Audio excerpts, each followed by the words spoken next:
It's time for us to dissect another Chilla's Art game. We looked at a couple of Chilla's games, the bathhouse and the closing shift in the past.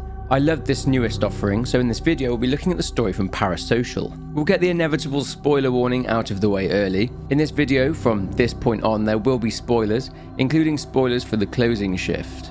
Anyway, if you're not aware, Parasocial, the term, refers to a relationship. It's a word used to describe a one-sided relationship, where one person will invest their time and will become emotionally invested in someone, but the other person is unaware that that person even exists. This used to be a thing seen in regard to movie stars and musicians, for example, but with the advancement of the internet and platforms like YouTube and Twitch becoming ever more popular, parasocial relationships have become more present than ever in today's society.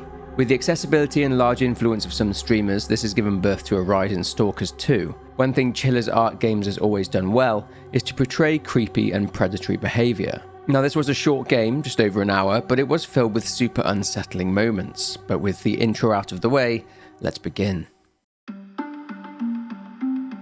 A streamer from Japan wakes up at 7:30 PM after a nap, as she needs to get ready for a scheduled stream. Niina, who goes by the streaming name Senra Niina, is a VTuber as she prefers to protect her identity by using an avatar instead of her real face. Niina enjoys streaming, but her mother, well, she wants her to get a real job.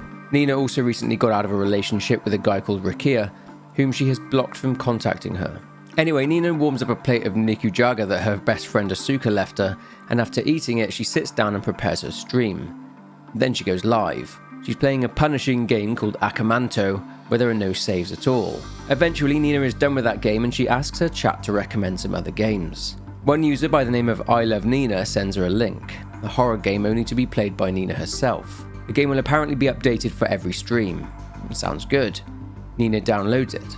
She plays the first game and she has to find a hidden code inside a filthy apartment and unlock something.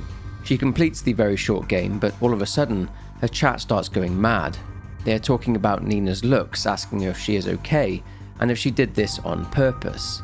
Her VTuber software failed, and she's broadcasting herself to hundreds of viewers. Shocked and with her chat still in disbelief, she ends the stream. She has a text message from an unknown number telling her to keep streaming the games they sent, otherwise bad things happen. She blocks the number. Panicked, Niina messages Asuka, who tells her they can meet tomorrow and for her not to overthink about it. The doorbell rings and looking through the spyglass, she can just about see someone crouched down by the door. Whoever it was slips something through the door, a note stating that they will always be watching over her. Niina is freaked out, and the following day she wakes up at her computer after falling asleep, having been too freaked out to sleep the previous evening. She did a virus scan but found no threats on her computer. And taking out the trash, Niina speaks with a policeman. He says that his precinct volunteer in the area doing various things, which explains his presence there. He asks a lot of questions, which makes Niina slightly suspicious. Nonetheless, she heads back to her apartment and waits for Asuka to arrive. She arrives and they leave for Chilla's coffee. After ordering, Niina speaks with some of the customers in the coffee house. One particular guy called James points out what he considers to be a suspicious hooded person. Going over to try and talk to them, Nina's order is now ready to be collected, so Asuka and Niina sit down and talk. Asuka, after asking a few questions about what happened, deduces the link that the game that Niina downloaded did something to her computer, but that she has to keep playing the game. This is a normal conversation between two friends, but things are about to get a whole lot creepier. A gaunt-looking man walks in, orders the same cake that Niina did, and just stands there, behind Asuka, staring at Niina. The two continue their conversation, but the man pulls out his phone and starts looking at a picture of Nina's VTube avatar. Asuka does somewhat of a good job convincing Niina that she's safe, mentioning the security of her apartment, having auto-lock doors and the such. The man leaves and eventually Niina gets back to her apartment block and says goodbye to Asuka. In the lift though, things escalate. The man from before runs into the elevator. Niina gets out, but the man just stands there. She returns to the safety of her apartment, and it's time to stream again. Knowing that she has to play that game again, she boots it up and completes the game, leading a lady to a specific door and helping her avoid a police officer. The stream ends and Niina wants to take a bath. She takes her clothes off and, like something straight out of a horror movie, she catches a glimpse of someone in her mirror, but when she investigates, there's no one there. Despite seeing that she has her bath, more unsettling things start to occur. The following day, Niina wakes up and she's scared. She thinks her apartment may be haunted. She finds a letter posted underneath the door from the building's manager, Miyamoto. She says that if there are any problems, to call her. Niina has a choice, but if she does call Miyamoto, she assures Niina that there's nothing wrong with the apartment, and as far as she knows, nothing happened in that apartment, and that if it did, they are required to let the tenant know prior to moving in. Jumping onto the stream again, Niina plays the next game. Similar to the previous game, Niina has to guide the woman to the door, this time in a convenience store. All of a sudden, whilst playing, Nina's TV comes on, scaring her. She gets back to her game. She completes it and ends the stream. She's hungry, but she has nothing in the apartment. She can order, or she can go to the convenience store. If she orders, then the guy turns up and messes up the order, so Niina has to go to the convenience store anyway. Inside the convenience store, Niina picks some things she wants to eat and drink, and she is approached by her ex-boyfriend Rakia. He tells her that Asuka cannot be trusted, and that he has evidence. He doesn't state why exactly, but he states that she should unblock him and send him a message. She leaves the store, but to her abject horror, she's being followed by the creepy man she saw in the coffee shop. He follows her all the way to her apartment building. The elevator stops and the man, who has seemingly bolted it up the stairs, smashes through the door and ambushes Niina on a different floor, entering the elevator and riding with her to her floor. Back in her apartment, Niina messages Asuka, who is away for work, and says that she is being followed and that she is scared. She says the police probably won't do anything with no evidence, and she suggests going to see the police in person the following morning.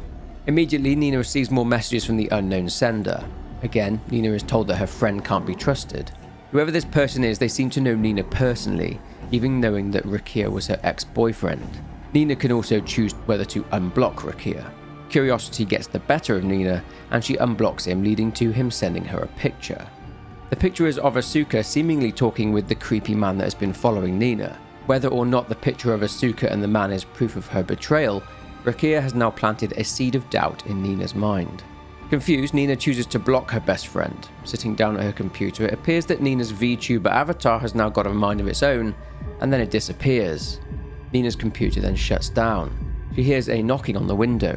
She opens the blinds and her stalker is just standing there, and then he runs off.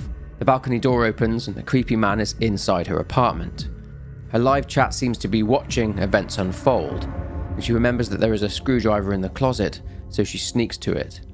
She waits for the right time, sneaks up to the man and stabs him, killing him. Asuka comes to the door and she stabs Niina.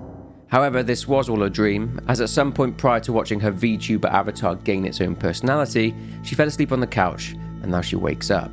As she originally planned, Niina makes her way to the police box to speak with them. The police officer that she met previously approaches her and he speaks to her. Bizarrely, the police officer manages to convince Niina to have a chat with him at a nearby park instead of at the police box. He gives Niina his personal number and tells her that if she has any problems, to call him, as calling the police box would result in them taking too long to respond.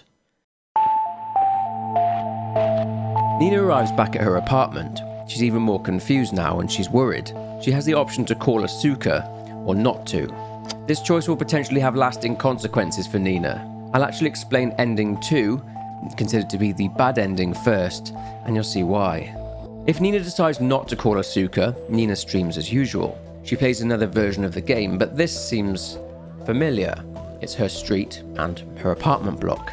She enters the elevator and then goes into her own apartment, and she sees herself, and then she turns around. The creepy man is inside her apartment, and he's filming her. Then a video pops up on the screen.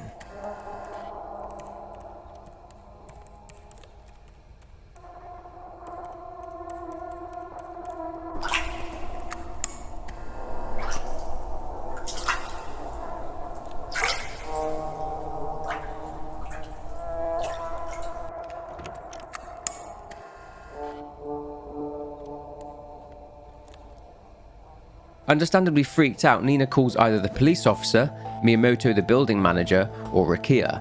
Whoever she calls, Niina has to hide. She grabs a knife for protection, but she is eventually found by the stalker. He attacks her, but he is interrupted in his act by either the police, or Rakia and Miyamoto. After her harrowing ordeal, Niina finds out from the officer that the stalker was arrested.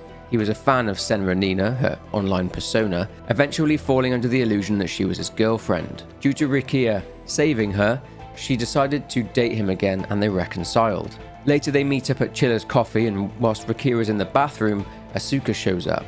She shows Niina some evidence of her own. It's a photo. Rakia is handing the stalker something. Payment. The game then ends, saying Niina should have trusted Asuka. What on earth is going on? Well, in order to find that out, we need to look into the good ending.